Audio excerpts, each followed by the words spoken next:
Have you been hearing a lot about UX and user experience, but you're not quite sure how that translates to your website and what you're trying to do in your world? Well, today's episode is perfect for you. I'm talking with UX copywriter Susan Reoch all about how you can write and plan and strategize your website based on user experience and not just conversion copywriting or launch copywriting the way we typically think about it. As you listen to this episode, she gives a lot of tips and resources, and it might sound overwhelming at first, but I want you to hang in there because many of these things that we talk about and the principles of UX are things you've already seen on websites and you might be already doing on your website because they are part of this bigger design trend. And so it's not as overwhelming as you think to then dive in and evaluate your website and take a look at what this could mean for you and how you could improve your website to create a better user experience for your visitors. Susan Reoch is a maverick in the copywriting world, having shaken up the industry with her trailblazing techniques. She's known for her killer web copy skills and digital strategy, informed by her decade-long user experience career. This unique blend has seen her featured in top-tier publications like Copy Hackers, Writers in Tech, The Freelancer's Year, and The Content Bite. Her free weekly newsletter, The UX Factor, and her UX group coaching program for copywriters, Beyond Web Copy, are go-to resources for online business owners and copywriters looking for the right words and strategy to skyrocket their success. Hi, Susan. Thanks for joining me today. Oh, pleasure. I'm so excited to be here. I read your official bio at the beginning of the show, but can you tell us a little bit more about who you are, where you're located, and then what your business journey has looked like? Yeah, for sure. I love that question. So I'm Susan Reoch. I'm located in a tiny little old fishing village called Kiama that's just south of Sydney. It's absolutely beautiful. So I love being by the sea. I'm a long way from where I began, I guess. I guess really what people are usually interested in is the UX part, which we're going to talk more about, which stands for user experience. And I got started in that, I think it was almost like 12 years ago now, and I was living in Amsterdam at the time, so a very different place. I was working at booking.com, which was such a privilege to get to see a company that fully embraced X early on and, learn all about it there. And I was working as what we just called at the time, I think we were called e-commerce copywriters or something like that. I didn't even really know that what I was doing was UX at the time because it sort of preceded the terminology that has, grown up around it. And when I came back to Australia, that was a problem because I was pitching myself as a copywriter and I wasn't. I was doing what we now call UX writing. So writing little bits of micro copy to optimize an overarching user journey, which is very different from traditional conversion copywriting. However, I did manage to get a job eventually. It was a very stressful time. And I was like, oh, okay, this is copywriting in Australia, I guess. So I worked in an SEO agency and I was doing more of that traditional, what we think of as traditional sort of copywriting, conversion copywriting, SEO copywriting there. But what I found when I started my own business, which was about, I think it was 3 or 4 years ago now, I started my own business, is I didn't know quite how to position myself in the market. I was like, well, I've got all this UX knowledge and I've got all this copywriting knowledge. Which should I go after? Because we're told niche, niche, niche, right? And I was like, but I love them both. And what I found is when I was doing copywriting, all my UX knowledge fed into that. And when I was doing UX writing, all my copywriting knowledge fed into that as well. So I was like, you know what? I'm not buying that these are two separate things. I see marketing websites, which is now what I specialize in, as digital products, just like an app, just like a functional website like Google or Facebook, where you're trying to do a job. Well, on a marketing website, you're also trying to do a job. You're trying to find out, do I want to buy from this person? Do I want to sign up for their thing?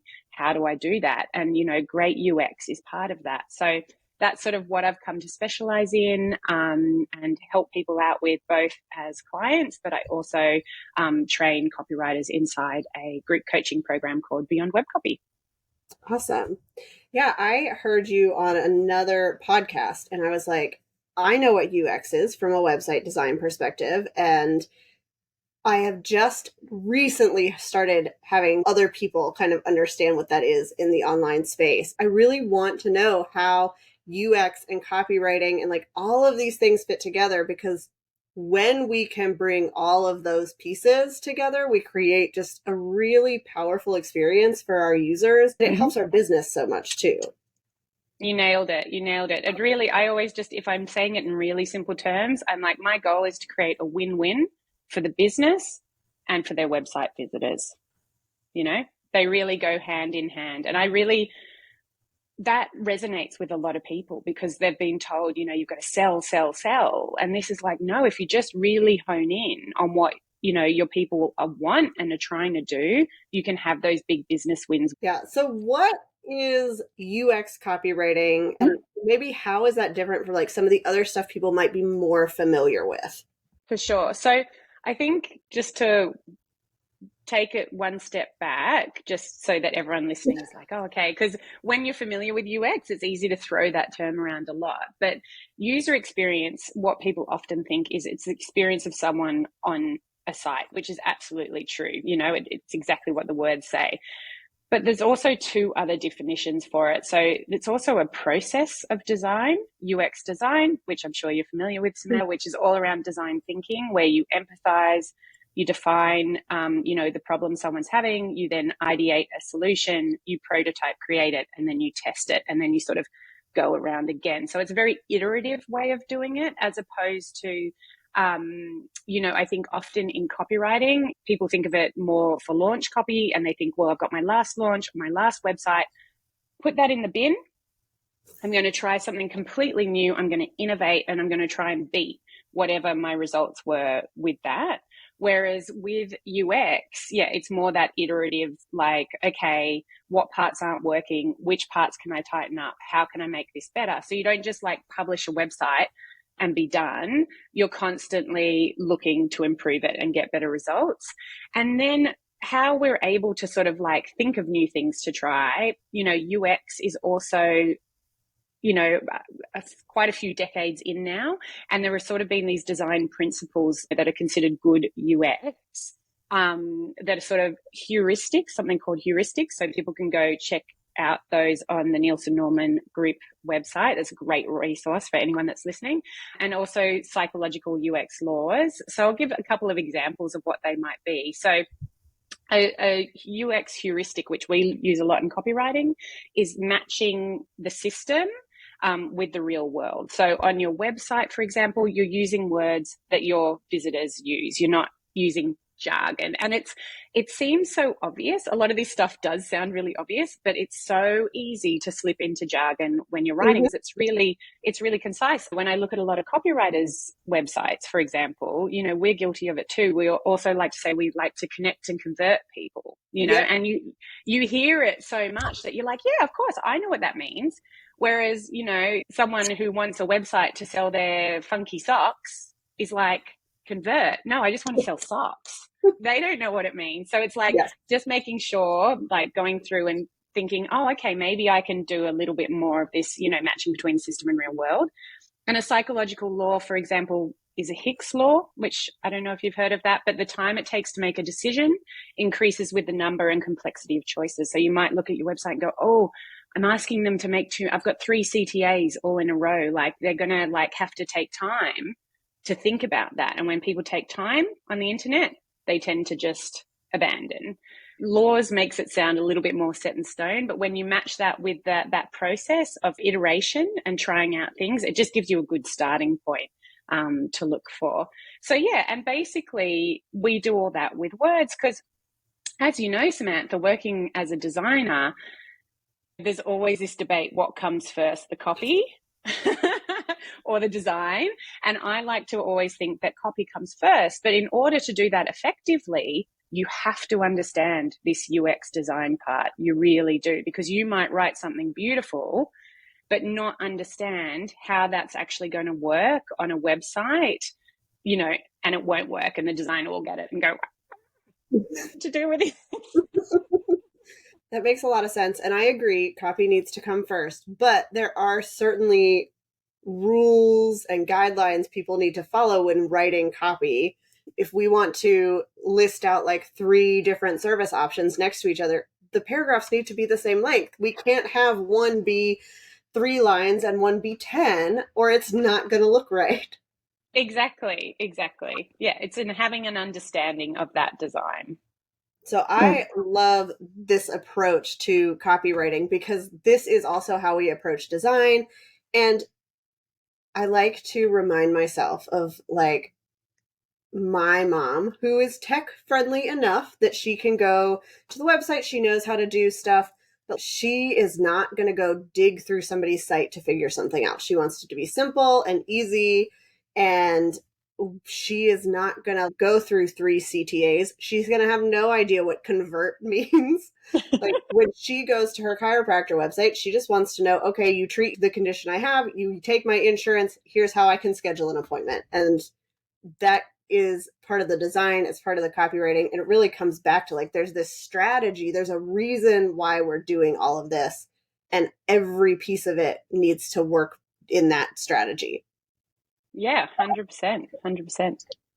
We covered a lot of it, but is there anything else that we missed about why user experience and UX is so important?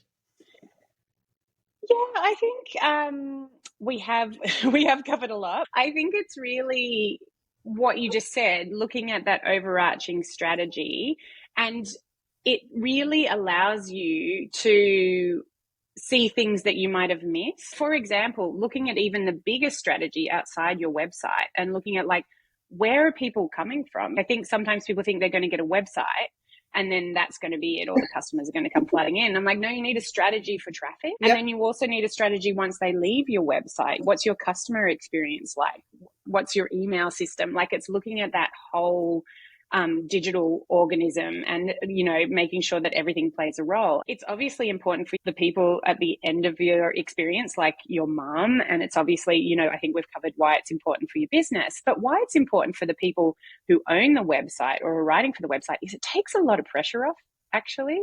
You know, rather than trying to create this all singing, all dancing, like what I see people do is, you know, like I've got to get my whole business and every thought I've ever had, it needs to go on my website so that people can fully like dive into my world. And it's like, well, no, that's actually not what they want. If you Mm-hmm. just look at, you know, how you create this strategy and then you execute it, it actually tells you what needs to go on each page rather than, you know, like just being completely overwhelmed. I find it just gives you, like, I actually don't know how people write websites without understanding this stuff because it just really helps you nail down what's on every page and what they need to hear and how you can keep them moving them through that journey.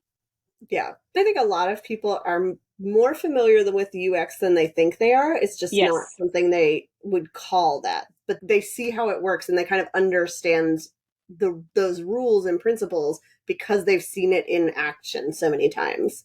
Yeah, totally, totally. And a lot of people, like, when a lot of copywriters join Beyond Web Copy, they often say, like, you know, the motivation for joining is they're doing a lot of this sort of intuitively and they want to understand the actual step by step and what's involved. And it just gives them so much more confidence and power. I think a lot of people do understand. We use websites all the time, right? We know when it's super frustrating. I had an experience the other day where I was trying to put in my birth date and the design was broken. So instead of just the, you know, DDMMYYYYY, it had like day squished into this tiny little box. And then I was typing over that and it was staying there and it worked. But I was like, oh, this is terrible. This is terrible UX. So I think often people recognize bad UX more than they recognize good UX. Because if you're having a great user experience, you're just like sort of seamlessly walking through things. You almost don't even notice what you're Yes. doing. Yeah. So for people who have a website and maybe they're not a copywriter, they're not a designer, what are some of the biggest mistakes in UX that people are making? Yeah, I think part of the reason why I like to bring up that use the real world, match the real world with the language that they use is because I think a lot of people try to sound clever in their copy and they sacrifice clarity. You can often go to a website and not understand when you first look at it what it is that they're even offering. They've gone so deep and they're like, oh, well, it'll be obvious that I'm a florist. So I'm going to talk about, I don't know, what makes me different. I'm like, no, you need to state straight up, what it is you do, who you do it for, so that people stay there and immediately like, oh yeah, this is what I need. I'm going to start interacting with that. So I think just looking at like when people first land on your homepage, is it clear what you do and who you do it for? I think that is a big one. The other one, which I sort of mentioned, is trying to jam sort of every single aspect of their business onto a website, thinking that it has to be, a reflection almost of their organization. These are all my services. So, we need to, and this is how we structure them and group them. So this is how we've got to do it on the website, rather than thinking, how is someone actually going to move through the website, because they're probably not going to open up every single one of those pages and hold them all up next to each other. I think that can often be a problem. And the other thing that I see, and this is more, where I think the UX and the copywriting part is so important, is people think of web pages almost like they do as newspaper ads, because that's where copywriting comes from. It comes from things like billboards, ads, the Mad Men days, that kind of thing. And so they're like, if I just make this page like super compelling, then that's it, job done. But they're not thinking, oh, where have these people come from? Where are they going next? I see amazing sales pages sometimes and I click through the cart page and I'm like, but you just gave up on the cart page. You're so close. Keep going, keep people moving, So I think that they're some of the big mistakes that I see people making, and they're small and easy things that can be fixed as well. All right. So if somebody wants to get started on improving their website UX, like what are the basic steps that they could start out with? Yeah, for sure. There's a couple of ways to approach this. So the more in-depth steps that I teach inside Beyond Web Copy is about finding the point of connection between what your visitors are trying to achieve and what you're trying to achieve as a business, and making sure that those connect. Then you need to look at what is the structure or architecture, information architecture is what we call it, that makes sense in terms of like a navigation and a user journey. Then looking at each page. So you've got the skeleton there, you've got sort of your goal there. Then you want to look at each page and is there a logical hierarchy? Is the most important information at the top? Does it move people down so that they can get more information? Is there a CTA at the bottom? There's another thing that I often see missing. Yep. Then when you've got those pages, you want to connect it all with micro copy, which is something we deal a lot with in UX. So they're like, the little bits of copy that guide people through the journey. So we're talking about button copy, copy on your forms, confirmation messages, error messages, those kind of things, and making sure that they're keeping people on track. Penultimately, focusing on those points of conversion, so around the buttons, and making sure they're optimized, making sure they're super compelling and like clear, getting people to click through, and then making sure that overall we just want to be constantly sweeping to make sure that we're being inclusive, that we're using accessible language, and also just testing, and making sure that what we're writing is actually effective. That's the big picture. But I think just breaking it down, if you're just getting started, and I've got another resource called the Microcopy Micro Course, and that's just 3 steps. Just walk through your website if you have one. What is the main thing that you want people to be doing? Walk through it and just look at those little bits of microcopy along the way and just see, like, would you keep clicking, or where would you get confused, and where are the areas that you could improve there? Yeah. And a lot of those are the same things that I talk about when people ask for good design. In your headline, you've got to state what it is you do. You've got to put a call to action down at the bottom of your page if somebody makes it that far. It's all like one piece of a whole. And it's hard to talk about design without copy and copy without design. And I think that's where UX copy comes in, because you are thinking about the design because you're thinking about the user experience from the very beginning. 100%. I always say, so when I worked in UX, I was working with designers, developers, a writer, and a product owner who sort of manages the whole thing, which is how most UX teams exist today in the world, because you can't have one piece without the other. They all have to work together. You're all working towards the same goal. So working with a UX copywriter on your website means that when it goes to design, even if you do have them separate and you're using 2 separate contractors, it's going to work really, really well. And designers love getting copy from someone who understands UX, and writers love working with designers who understand UX too, because there are still, unfortunately, some, designers out there that don't and see it still as like just a visual thing. It's that strategy that's underneath it that's so important. One of the mistakes I see, and you mentioned it, is like you need to think about your navigation instead of having a drop down with a million different services. Mm-hmm. A lot of my clients have, because they're in like the wellness industry, every condition they could possibly target has a separate page where it's like, we can condense this. And then when your goal for somebody like them is to get somebody onto a consultation, you're going to help them choose the best option because they're not going Yeah. to know anyway. They can read Yeah. as much as they want on your website, but they're still not going to know the right service that they might need. Yeah, absolutely. I mean, that ties back into that Hicks law that I was talking about, that if they see all those choices, it's just completely overwhelming for them. So you have to do the hard work, unfortunately, for your website visitors and make those decisions. And there's certain UX processes that you can use to do that. So something like card sorting, for example, for someone who's in that situation where they're like, oh, well, how do these group together? You literally can have like a card for each of the things and just give it to a bunch of people and say, group them. Just group them together as you would in a way that makes sense to you. And that way you're getting to understand someone's mental models or the way they think about things. And then you can use that on your website. There's so much there. There's so many great processes and laws, like I said, that are available. And it's just about figuring out, okay, what do I need to figure out? And is there something already available to me that's going to help me figure that out? And often there is. When you're looking at testing UX, if you've made some of these improvements, how do you go Mm-hmm. about doing that? How long do you recommend people let those changes sit before they go in and make more adjustments? I mean, this is going to be a frustrating answer for people, but it's going to depend on how much traffic you have. If you have a lot of traffic, you can probably make the decisions, more quickly than if you have less traffic. It isn't a perfect science, or it is much harder when you've got a smaller sort of business and smaller amount of Yep. people coming to your website, for sure. A lot of UX centers around A/B testing. So you run two variants against each other and you see which one wins, and you put the one that wins live, and then you try and find something else to test and you move forward like that.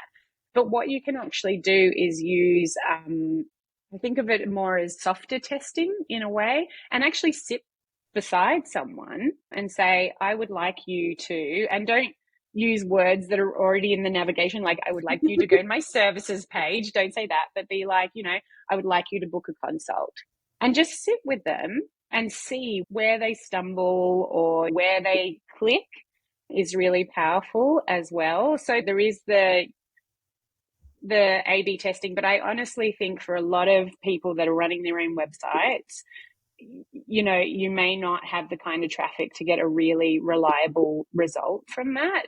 So looking at these other ways like user testing, there's some software called Hotjar where you can see where people are clicking and scrolling and how they're moving around your site.